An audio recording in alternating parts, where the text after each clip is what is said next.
everyone, so just a quick introduction. Neil Kloof is an urban planner and a designer with a master's degree in both urban planning and urban design. He has 20 years of teaching experience and is doing his PhD on planning instruments. Tammy Stewart is fascinated with the intricacies of Joburg and has studied a BA in Fine Arts, a Master's in Cultural Policy and Management from the University of the Witwatersrand, with a focus on arts education as advocacy. She is currently a project manager for the Trinity session who has been appointed as curator and coordinator of Art My Jersey. Art My Jersey is the placemaking through art program implemented along the transit-oriented corridors in Johannesburg, working in key strategic neighborhoods along the Empire Perth, Louis Botha corridor, including Orange Grove, Turffontein, Brixton, and Witwatersrand. Portia Esu, am I saying it right, Portia? Is an award-winning entrepreneur and influential Westbury resident. She is born and raised in Westbury, a self-taught baker and enthusiastic foodie. She is also a restaurant owner in Westbury. Shawn Constant, our director. Mira, I don't know if I should say more, but he is the gateway for us to Westbury, and without him we would not have had access to Westbury and learn its beautiful stories. He is the catalyst and the change maker of a certain section. Dr. Bean Robinson is from paper. was born in Westbury and attended local schools. His first teaching post was at the Westbury Secondary School. Dr. Bean has his Master's in Education, Management and Leadership and has completed his doctoral thesis, The Continuous Training of School Governing Bodies, a task for school management team. He has been the principal at Westbury Secondary School for the past 11 years and is serving as the deputy principal before that. Thank you all for joining us today.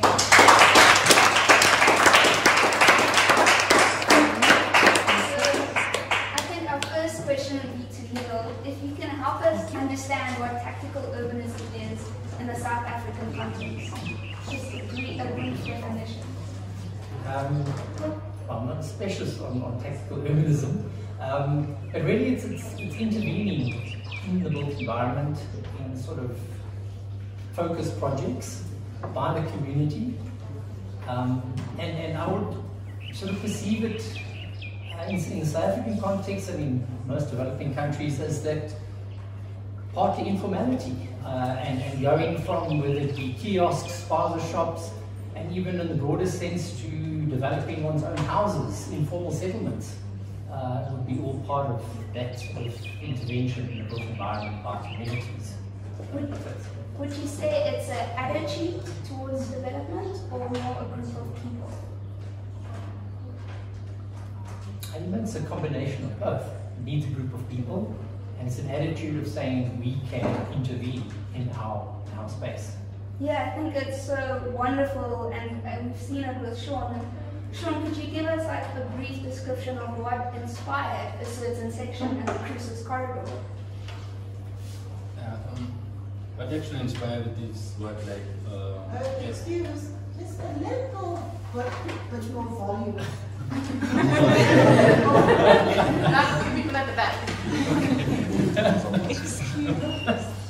But led to the creation or the concept of a certain section is that I found myself in a fortunate position where I ended up working in the architecture firm, and where the community where I am from, we were never exposed to the profession of architecture or how can I say, the industry of the creative arts per se.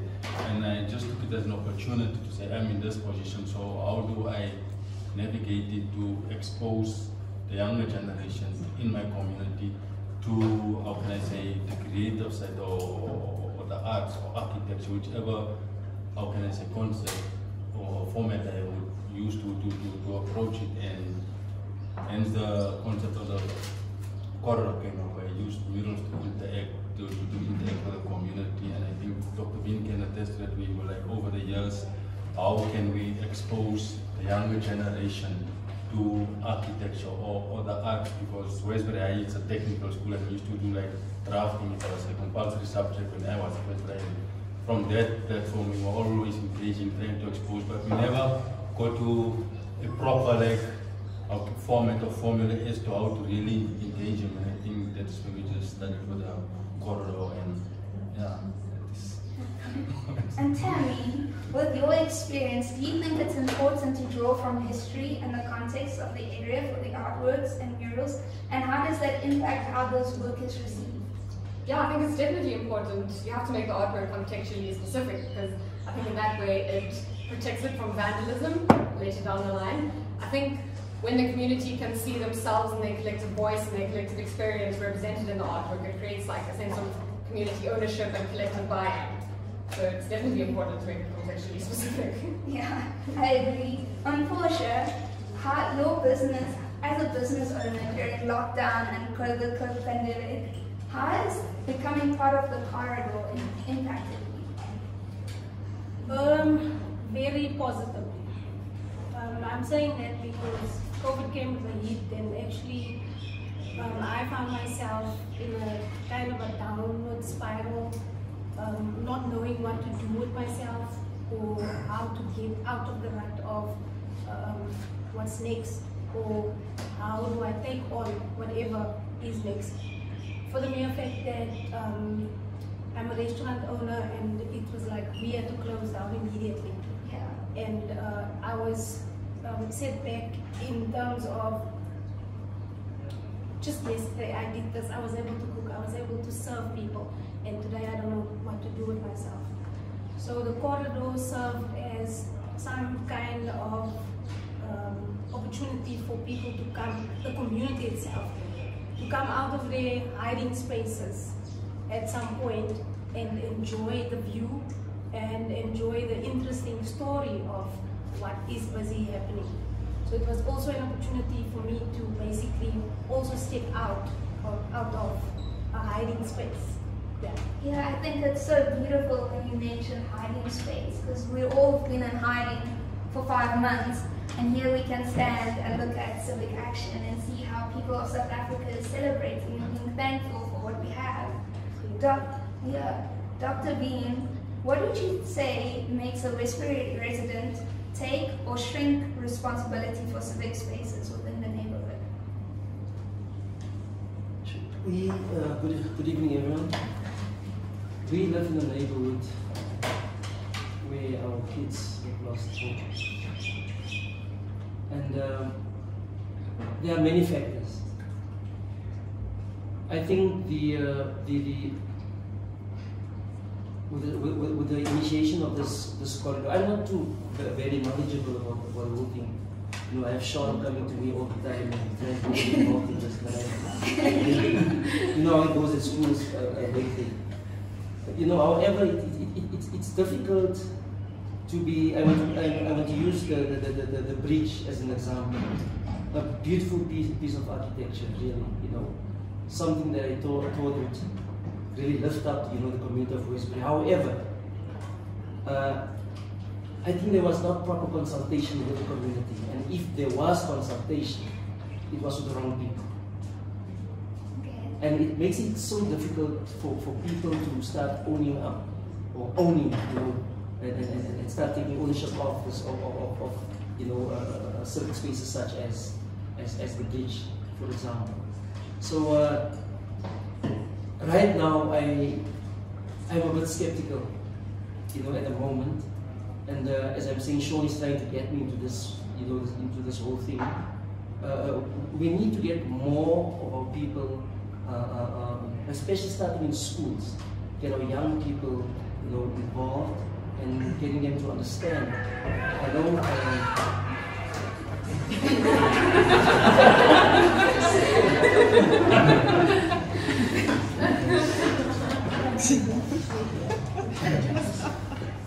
I know, especially COVID has really been an obstacle, you know, in doing what we want to do, and it has really put us, you know, on the back foot. However, I still think a lot of discussion still needs to take place. I want to see, when I see a movie like the one we had on earlier, I'd like to see Shawn and other Shawns actively involved in that. I'd like to see them working together with those who come into our community to try to make a change. But change starts with the community itself. How do you change the mentality of the community? How do you get them to start looking after their own things? You know, I think the approach needs to change. Instead of doing things for people, we must start doing things with people. And if we start doing that, it is difficult. I know what I'm saying sounds easy, but it is difficult to get people to work with you. But we need to put a lot of more space into this, you know, to get our community involved. You mentioned that consultations with the Westbury Bridge was had with the wrong group of people. And you're talking about working with people, but who do you see are these people? Like, is it our teachers? Is it our youth? Our business owners? Our change makers? Where would you say, or what advice can you give to us? Where can we start? I would say start in schools. Those kids are the future. They are. Start engaging schools. Start with sort of awareness campaigns. You know, start with education. You know, when I met Thomas only 5-6 years ago, I can't even remember how long ago when I met Thomas. You know, he came in, I think he was still a student, if I'm not mistaken, when I met him. You know, he started off assisting our learners with engineering, graphics and design, you know, introducing them to the field of architecture. From there he went on, started to explain them, you know, in terms of how they could use architecture to change the environment, the local environment. You know, and that's where we should start. It's not an overnight thing. It's going to take us years to do that. But that's where we need to start. Start it in the schools. Start with the educators in schools, and it will filter out into, you know, into the communities. Let me say, do you want in our community what I've realized?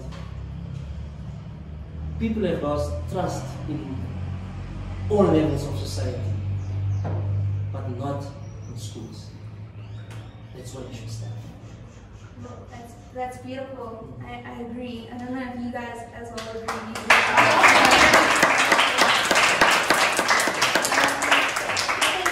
Going on that same point of lessons learned and exposure, Shawn, what would you say are the lessons that you've learned through the project of the bridge and the bollards in front of Westbury and from other local studio projects and thinking that has helped you formulate Chris's corridor?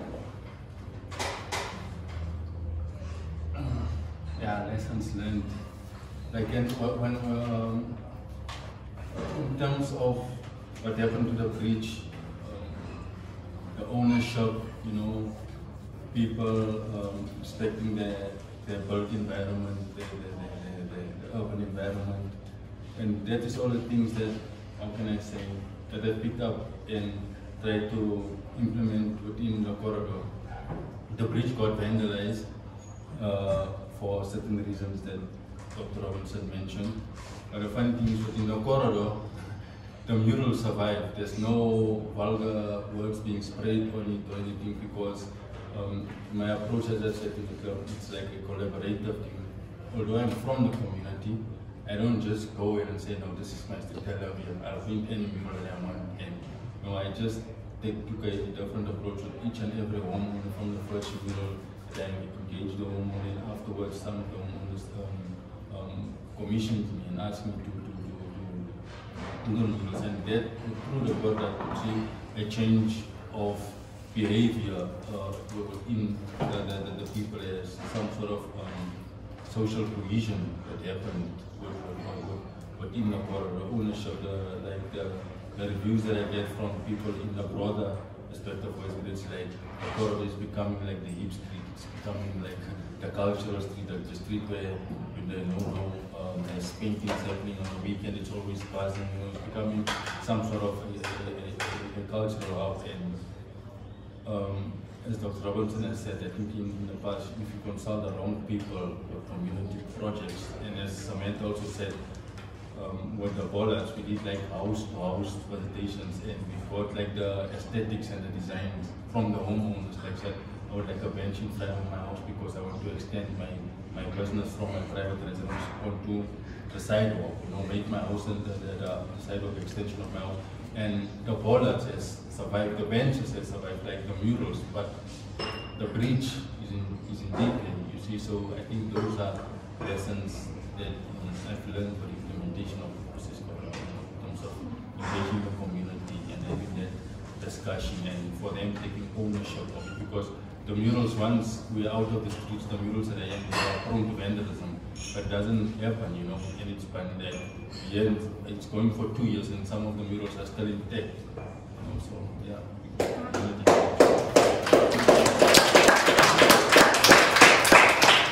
One of my favorite murals is the two Women's Day murals. So the first mural we did was "Nevertheless They Stood," and then the following year, you can see it around the corner, they changed the slogan to say "Nevertheless They Stood." So it went from individual to collaborative, and I think Portia, you could maybe speak to that as well. Are there any unexpected activities that you've seen in the corridor, and has this helped your business or not really? Unexpected activities, what comes to mind is how positively involved loads of other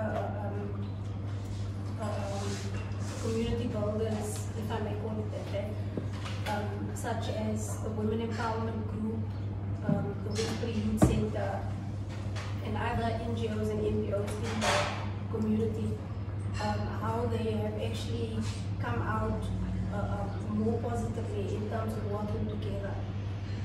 It seemed like without Shawn having to do much work in terms of convincing one or the other to get involved, they all just step in with what they've seen from the first mural to the second mural. So it kind of spread like a wildfire, which is very positive for me. Yeah. Just say something that Portia is not mentioning. Since she came with a memorable menu to Westbury, it's like a change of eating habits of the people, you know. People are just used to, like, you know, the quarter, the chips and whatnot, but since Portia has like changed the eating habits with different menus, like the chicken wraps, or even with a certain, what is that? Oh, naan bread, yeah. Yeah, those kind of, you know, it's more like from a foodist intervention. It's small changes in, you know, even when you can use food as a tool to change people's thinking and narrative, you know, from a certain type of diet, then they are being exposed to this kind of eating habits, which is in a more healthier sense. And, you know, even with food, the behavior has changed, because even there's some weekends when Portia has to do like cakes that is fully booked, and people will come to the restaurant, like, then I would serve maybe pop in your tradition, then they would be like, no, we don't want that. No matter what Portia has introduced. So it's like also a positive thing, and also, you know, contributing to the corridor and the whole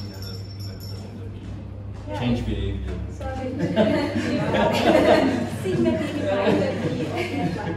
It serves as a positive based on what Amy mentioned, Tammy mentioned earlier, in light of how we would look after the murals and, you know, take care of things and taking ownership and that sense of pride with, you know, and also belonging, and also in line with what Doc has mentioned on our tireless struggle of, you know, bringing people to the point of actually helping to change their mindsets, you know.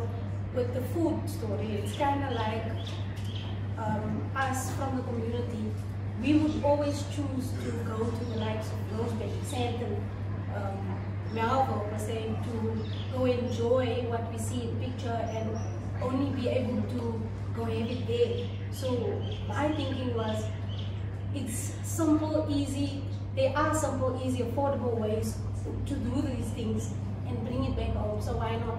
And it's working. Yeah. I almost don't know how to respond after that beautiful statement. Neil, considering what we've already discussed with our focusing on our education and our youth, and also collaborations within the corridor between business owners and change makers, what would you say is the role of tactical urbanism in the development of global South cities? And how can we improve on these interventions?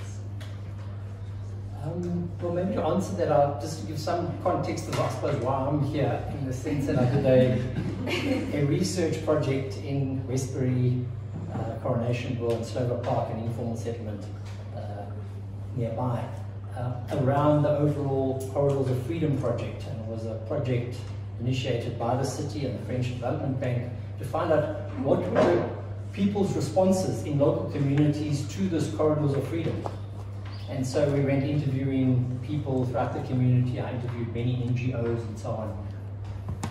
And I mean, basically, people didn't know about it. They knew very little about it. There was the local government investing vast amounts of money into this corridor, and yet people didn't know about it. They didn't know what the potential benefits were or anything. And what I found interesting, particularly Westbury, was the number of NGOs and community organizations involved in that community. But there was no cohesion, no collaboration. Yes. And yes, very negative views and so on. And you know, I came out of that, and one of my major recommendations was one needs to coordinate this energy. The place is full of energy. A lot of volunteerism as well. People volunteering more so than many other communities. And you needed to cohere that energy. And Portia and Shawn has sort of answered part of my response, in the sense that these local initiatives form that cohesion. They build cohesion. But I mean, overall, I think another experience is that I don't think, in all due respect, that we can rely on our councillors on representing us, our communities. And therefore, as communities, we need to organize ourselves around development committees. And maybe that's where the role of schools can come in, school principals like yourself, and professionals, support, to organize these development committees, to coordinate forums, and to engage with the city, and to put pressure on the city.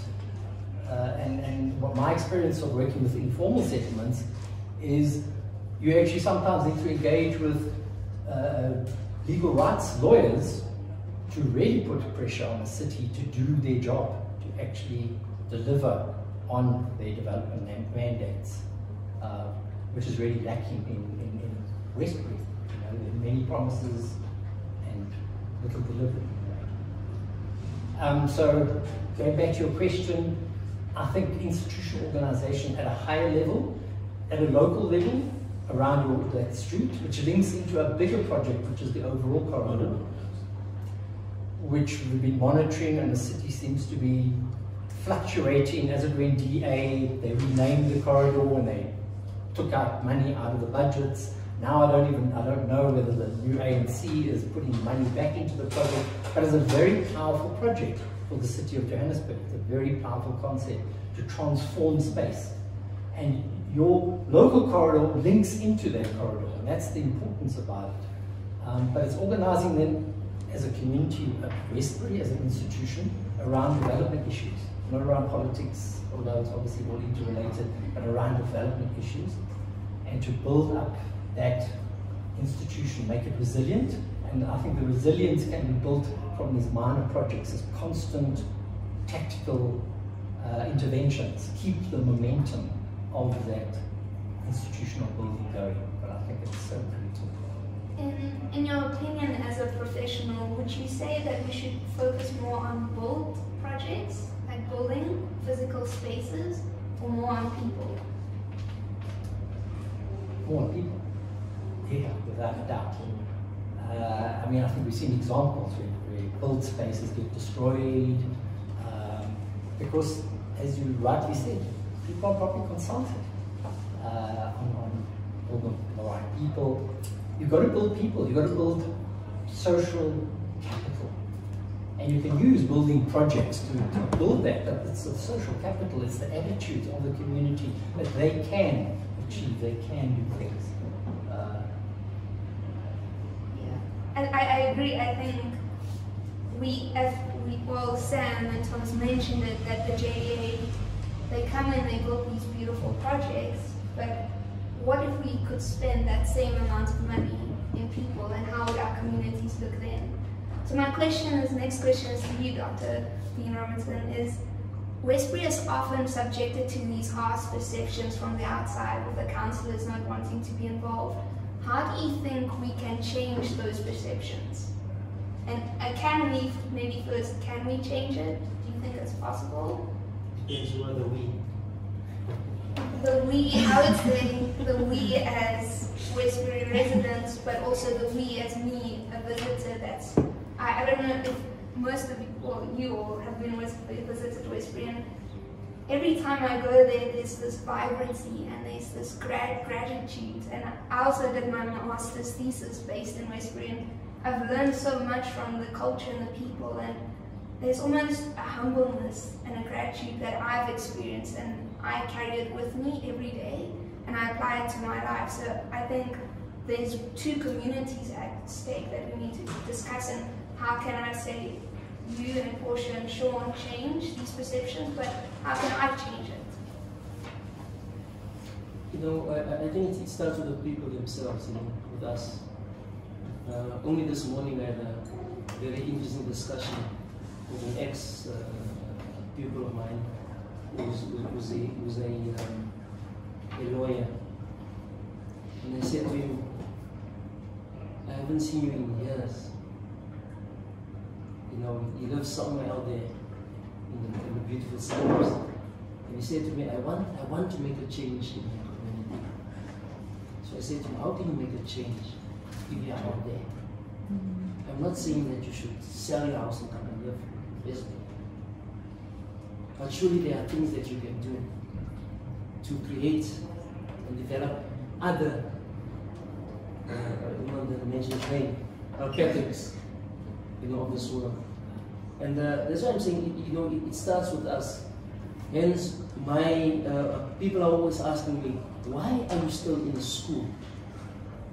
You should have been somewhere out there. But to me, it's the passion of being part of the change within my community. If I can start changing the youth, I can change the future of Westbury. And the best way to do that is for us as residents of Westbury to start showcasing what we can do. Not by elevating and showing off ourselves, but by being involved in sustainable projects. Many times you find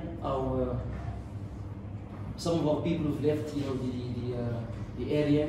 They come back, they come with these little projects and programs. It's like a hit and run, and then they are gone. But those things are not sustainable. For example, we have started a partnership with the Department of Social Development, a gardening project. I voiced my opinion openly that handing out food parcels is not solving the problem. Let us start taking our people back to the past. In the past, in Westbury used to be called Western. In Western, no one was hungry.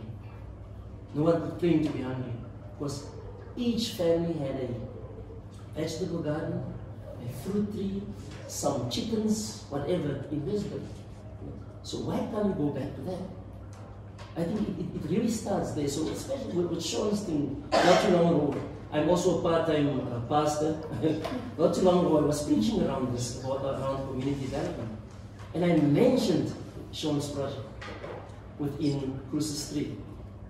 I said to our people, align yourself and make about this. It is the government. They're listening in. So, what what I'm trying to say is, the only people who can change the perception that people have of Westbury is the people from Westbury.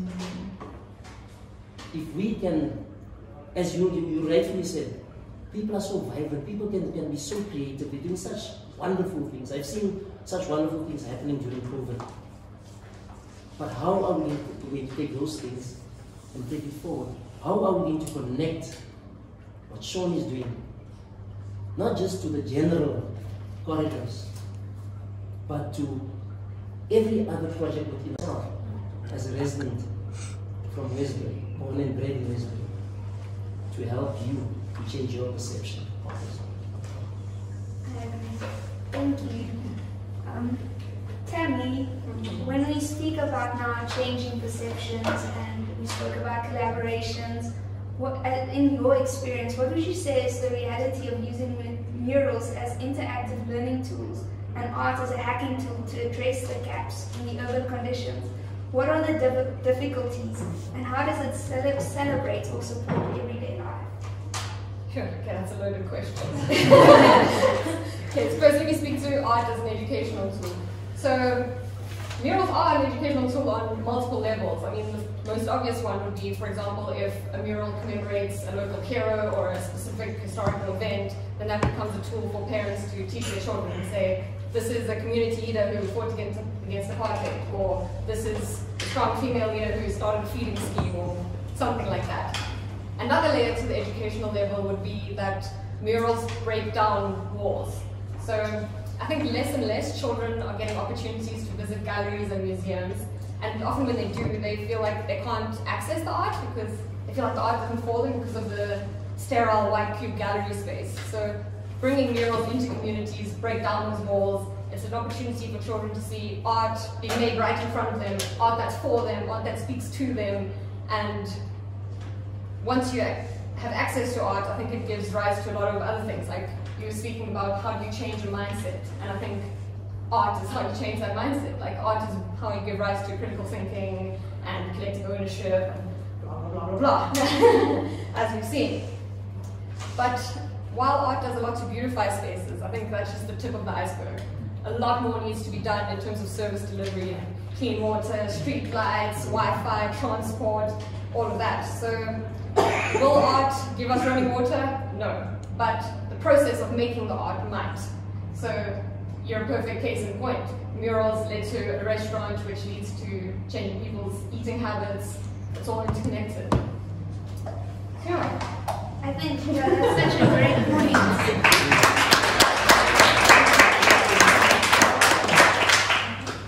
Like you said, the art is maybe only the first point of interaction. It's having that engagement and starting and learning the secondary activities come along.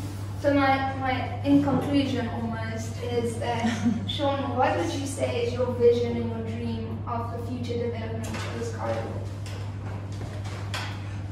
My future dream and vision for the corridor, as Tammy has mentioned, we had one of the residents in Kusis commissioned us to do a mural, and her grandfather is the struggle stalwart Dr. Don Matera, and he contributed the wording to it was an educational mural, and we even got rave reviews from an artist in Berlin, like, oh, Dr. Don Matera, that's so. And I'm like, you know, those kind of stories is not really told within our communities, and I had a discussion with the just know has graced us with the presence here, the daughter of Dr. Don Matera, and I had a discussion with Sharon Matera, the granddaughter of Dr. Don Matera, as to we need to tell this kind of stories within the corridor, acknowledging the Dr. Don Matera's, learning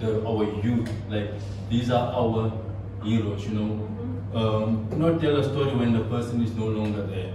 You know, while they are still alive, we need to interact, gain from that knowledge, harness that wisdom, that contribution that they can put back within our community. The same with, in the long run, with Dr. Robinson's of this world, you know, and I've always said to him, and he knows that this is my other vision. We've got a dilapidated urban park that we also did, and I'm in discussion with him and other educators within the area to develop the park into an urban learning center.